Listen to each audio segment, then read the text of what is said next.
నమస్తే, welcome to great Andhra. మనతో పాటు ఉన్నారు సీనియర్ పొలిటికల్ అనలిస్ట్ జిఆర్ మహర్షి గారు. నమస్తే సార్. నమస్తే అమ్మా.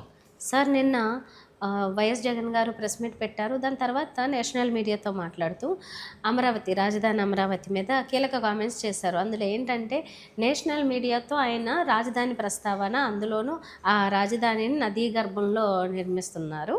ఇక్కడ లక్షల కోట్లు ఆల్రెడీ వెచ్చిస్తున్నారు, ఇంకా ఎన్ని కోట్లు తీసుకొస్తారు, ఇప్పటికీ కూడా దానికి వ్యతిరేకమన్న టోను అర్థమయ్యే విధంగా ఆయన మాట్లాడడం అనేది. ఇక్కడ ఒక పక్క ఆంధ్రప్రదేశ్లో 3 రాజధానులు అంటూ మొత్తంగా ఏమి చేయకుండా ఒక నెగిటివిటీ తెచ్చుకున్నారు. ఇప్పటికీ ఆయన అదే స్టాండ్ మీద ఉన్నట్లుగా మాట్లాడడం అనేది ఆయనకి నెగిటివిటీ అవుతుందా, లేకపోతే ఆయన నిజంగా నేషనల్ మీడియా ద్వారా తెలియాలి అనే ఉద్దేశంతో మాట్లాడి ఉంటారా? ఏం జరుగుతుంది? రాజకీయాల్లో ఏంటంటే ఎప్పుడు కూడా వీళ్ళే ఆయుధాలు వీళ్ళే అందిస్తూ ఉంటారు. చంద్రబాబు నాయుడు గారు ఇప్పుడు ఒక రకమైన ఆత్మరక్షణలో ఉన్నాడు రాయలసీమ ఇరిగేషన్ ప్రాజెక్టులకు సంబంధించి. ఏమిటంటే రేవంత్ రెడ్డి గారు ఒక ఆయుధాన్ని అందించారు వైఎస్ జగన్ గారికి. అయ్యా, నేను చంద్రబాబు నాయుడు గారి మా మధ్య రహస్య ఒప్పందం ఉంది అన్నట్టుగా, అంటే మేమిద్దరం క్లోజ్డ్ విండోలో మాట్లాడుకున్నాము, దాంతో ఆగిపోయింది రాయలసీమ లిఫ్ట్ ఇరిగేషన్ అనేసి ఆయన తన క్రెడిట్గా చెప్పుకోవడానికి అసెంబ్లీలో చెప్పడంతో వీళ్ళందరూ విరుచుకొని పడినారు. ఓహో, మీరిద్దరూ ఒకటే, మోసము సీమకి అదంతా. ఈ తరుణంలో జగన్మోహన్ రెడ్డి గారు ఏం చేశారు, ఈయన ఒక ఆయుధాన్ని అందించారు. అదేమిటంటే అమరావతి గురించి ఒక పాసింగ్ కామెంట్ చేశారు ఆయన. ఏమిటి, ముఖ్యమంత్రి ఎక్కడుంటే అక్కడే రాజధాని అన్నారు ఆయన. అలా కాదు కదా, రాజధాని ఎక్కడుంటే ముఖ్యమంత్రి అక్కడ ఉంటాడు, ఎక్కడైనా రూల్ అది. మీరు ఎక్కడో అసలు తాడేపల్లి ఎందుకున్నారు? మీరు చంద్రబాబు నాయుడు గారు తాడేపల్లి ఎందుకున్నారు? పోయినసారి మీరు 5 ఏళ్ళు ముఖ్యమంత్రిగా ఉన్నప్పుడు తాడేపల్లిలోనే కదా ఉన్నారు, లేక వైజాగ్లోనే ఎక్కడో లేరు కదా. అసలు 3 రాజధానులు అని ఎత్తుకొని దాన్నంతా అమరావతిని మూలన పెట్టి ఈ తికమక వ్యవహారం అంతా చేసి వైసీపీ అనవసరమైన చెడ్డ పేరు తెచ్చుకొని వైసీపీని ఓడిస్తే తప్ప అమరావతికి దిక్కు లేదు అని ఆ ప్రాంతం వాళ్ళందరూ కూడా గంపగుత్తుగా వ్యతిరేక ఓటు వేసి ఓడించారు. అయినా కూడా ఏమీ తెలుసుకోకుండా అసలు మీ పార్టీ పాలసీ ఏమిటి, అమరావతి మీద మీ పార్టీ పాలసీ ఏమిటి? అయ్యా, మేము చంద్రబాబు నాయుడు గారు అమరావతి కడతామన్నప్పుడు మేము సపోర్ట్ చేశాము కదా, మీరు సపోర్ట్ చేశారు కదా, ఆ రోజు మద్దతు ఇచ్చారు కదా అమరావతి రాజధానిని. మళ్ళీ ఆయన కొంత ముందుకు తీసుకుపోయిన తర్వాత 5 ఏళ్ల పాటు మీరు దాన్ని మూలన పెట్టారు. 5 ఏళ్ళు అప్పటి వరకు పెట్టిన పెట్టుబడులు అన్నీ పోయినాయి. ఏవో కంప చెట్లు అన్నీ పెరిగి ఆ చెట్లు కొట్టేయడానికి సుమారు ఖర్చు అయిందని టీడీపీ వాళ్ళు గోలబెట్టారు. 5 ఏళ్ళు మూలబెట్టిన తర్వాత ఇప్పుడు చంద్రబాబు నాయుడు గారు దాని మీద ఒక 30,000 కోట్లు ఎంతో అప్పులు తెచ్చారు, ఇంకొక 30,000-40,000 కోట్లు తెస్తారు. ఆల్రెడీ ఒక 33,000 ఎకరాలు భూసేకరణ చేశారు, మళ్ళీ ఒక 16,000 ఎకరాలకి మొన్న ఆఫీసు కూడా తెరిచారు భూసేకరణ చేయడానికి. భవనాల నిర్మాణాలన్నీ అవుతున్నాయి, వేల కూలీలు పనిచేస్తున్నారు. ఇది ఒక ప్రాసెస్ నడుస్తూ ఉంది. ఈ ప్రాసెస్ నడుస్తూ ఉన్నప్పుడు మీరు మళ్ళీ అమరావతి వ్యతిరేక స్టేట్మెంట్లు మాట్లాడడం వల్ల జనం మళ్ళీ మిమ్మల్ని అనుమానిస్తారు కదా. ఓహో, ఈయన వస్తే మళ్ళీ మొత్తం ఎక్కడ బిల్డింగులు అక్కడ ఆపేస్తాడు, ఎక్కడ బిల్డింగులు అక్కడ ఆపేసి మళ్ళీ 3 రాజధానులు లేదా వైజాగ్ రాజధాని అని ఎత్తుకునేసి ఈ 1,00,000 కోట్లు అప్పు మా జనం నెత్తిన మిగులుతుందే తప్ప ఇంక ఏమీ ఉండదు అనే అనుమానం వస్తుంది.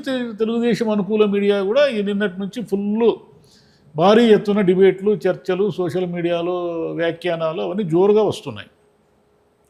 రివర్ బేసిన్లో కడుతున్నారని కూడా అన్నాడు ఆయన. సరే, అమరావతికి ఉన్న లోపాలు ఉన్నాయి, ఆ లోపాలని ఎవరైనా ప్రశ్నించాల్సిందే. కానీ మీ పార్టీకి అసలు ఏమిటి విధానము అనేది మీరు ఒక మీటింగ్ పెట్టుకునో, లేకపోతే మీరు జగన్ గారు అయ్యా 29లో నేను అధికారంలోకి వస్తే మీరు రప్పరప్పగా ఆడిస్తాము, వాళ్ళని వదిలిపెట్టము, పీపీపీ వాళ్ళు టెండర్లు వేస్తే జైలుకి వేస్తాము, ఇవన్నీ చెప్తున్నారు కదా. మరి అంత కీలకమైన రాజధాని విషయంలో కూడా మీరు ఏదో ఒకటి చెప్పాలి కదా.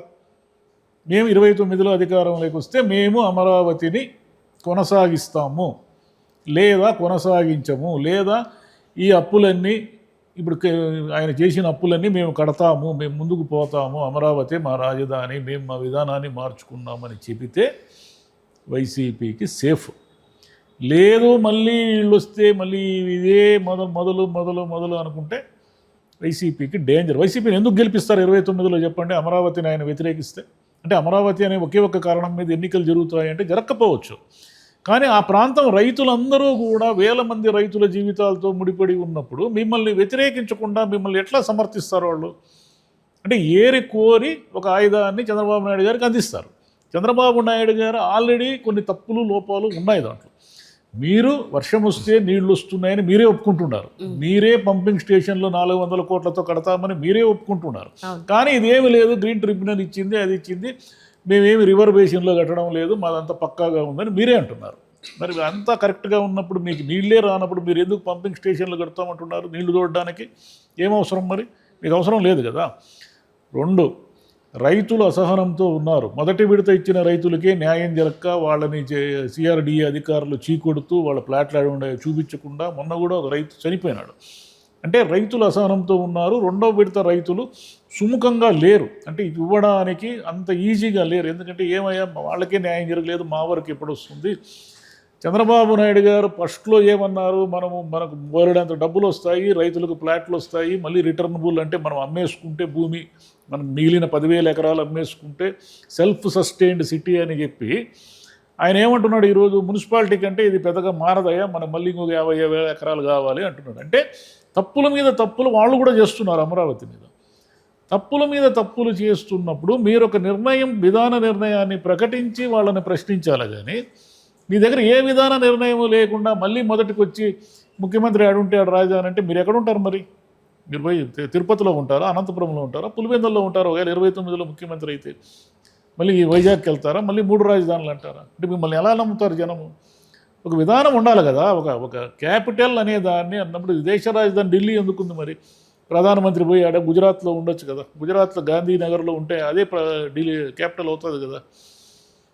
ఇవన్నీ అంటే తెలిసి మాట్లాడతారో తెలియక మాట్లాడతారో తెలియదు, కానీ ఆయుధాలు అందించేసి ఈయన వస్తే మళ్ళీ ఫినిష్ అమరావతి అనే మూడు క్రియేట్ చేయడానికి టీడీపీ వాళ్ళు శతవిధాలా ప్రయత్నిస్తున్నారు.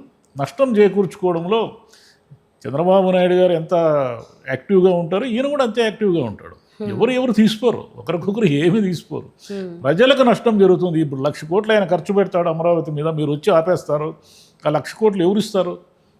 ఆ భవనాలు అవన్నీ కూడా అర్ధాంతరంగా ఆగిపోయి ఒక కులిక్కి రాకపోతే సరే, చంద్రబాబు నాయుడు గారు 28 నాటికి ఇదంతా ఒక కులిక్కి తెచ్చి అమరావతిని విశ్వనగరంగా చేసి చూపిస్తే వెల్ అండ్ గుడ్. అప్పుడు మీరు చేసేది కూడా ఏముండదు. ఎందుకంటే పూర్తి అయిన భవనాలు, పూర్తి అయిన క్వార్టర్స్, పూర్తి అయిన విల్లాలు, వీటన్నిటిని హైకోర్టు అన్నీ పూర్తి అయిపోయిన తర్వాత ఇంకా మీరు చేసేది కూడా ఏముండదు. కానీ ఒకవేళ ఆయన చేయలేకపోతే అప్పుడు ఏంది పరిస్థితి? అప్పుడు మిమ్మల్ని నమ్మరు కదా. చంద్రబాబు నాయుడు గారు వస్తేనే పూర్తి అయితేనే కదా నమ్ముతారు.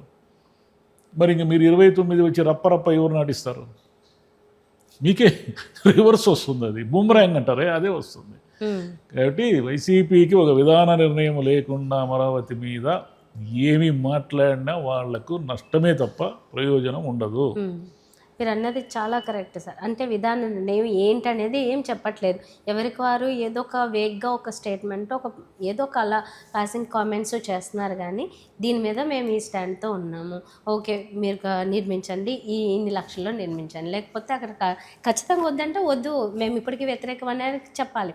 అది చెప్పట్లేదు, ఇది చెప్పట్లేదు. కాకపోతే వాళ్ళు చేస్తుంది ఏదో తప్పు అన్నట్లుగా చెప్తూ ఉన్నారు అంతే. ఇంకా 1,00,000 కోట్లు ఆల్రెడీ ఇన్వెస్ట్ చేశాక ఇప్పుడు ఏం చేయగలుగుతారు? ఆపగలిగేది కూడా లేని పరిస్థితి. అంటే జగన్ గారు ఎక్కడికి వస్తే ఇక్కడ 1,000 మంది జనం వచ్చి ఈలలు కేకలు వేసి సీఎం అని అరిస్తే వాళ్ళందరూ కలిసి జగన్ గారిని ముఖ్యమంత్రి చేస్తారనుకోవడం అది కూడా ఒక భ్రమ లాంటిదే. జగన్ గారి బలం పెరిగింది, గ్రాఫ్ పెరిగింది అనేది ఎంత వాస్తవమో, కేవలం ఈ బలము ఈ గ్రాఫ్ ఆయన 29లో అధికారంలోకి తెస్తాయని అనుకోవడం కూడా అంత కరెక్ట్ కాదు.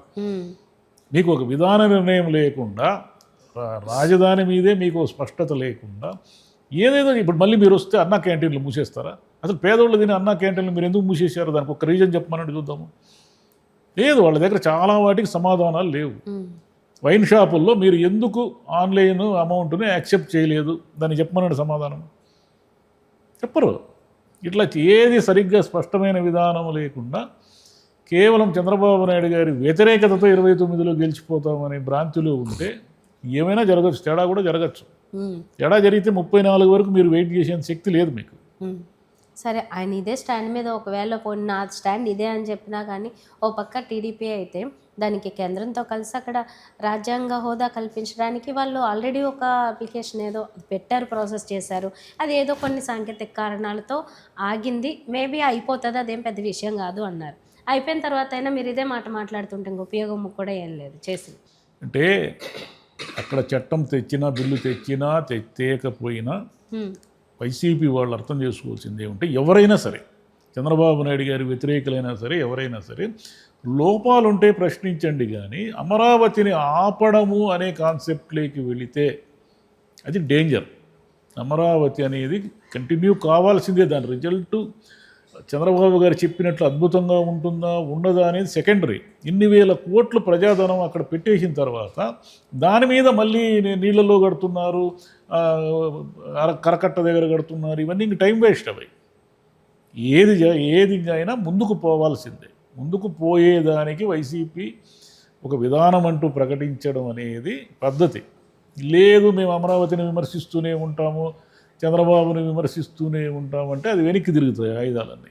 ఇప్పటికే తిరిగాయి. ఈరోజు ఫుల్గా అన్ని అనుకూల మీడియాలో ఘోరంగా విమర్శిస్తున్నారు. ఈయన వస్తే మళ్ళీ ఫినిష్, ఈయన అమరావతి పీక నొక్కుతాడు అని ప్రచారం అది జరిగిపోతుంది. అది కామన్ మ్యాన్కి ఇష్టం లేదు. సాధారణమైన ఓటర్ ఒక ఆయన ఉంటాడు, మీకు 40% ఉండొచ్చు, వాళ్ళకు 40% ఉండొచ్చు, మధ్యలో 20% అనేవాళ్ళు అనుకూలంగా వ్యతిరేకంగా రకరకాలుగా మారుతూ ఉంటారు.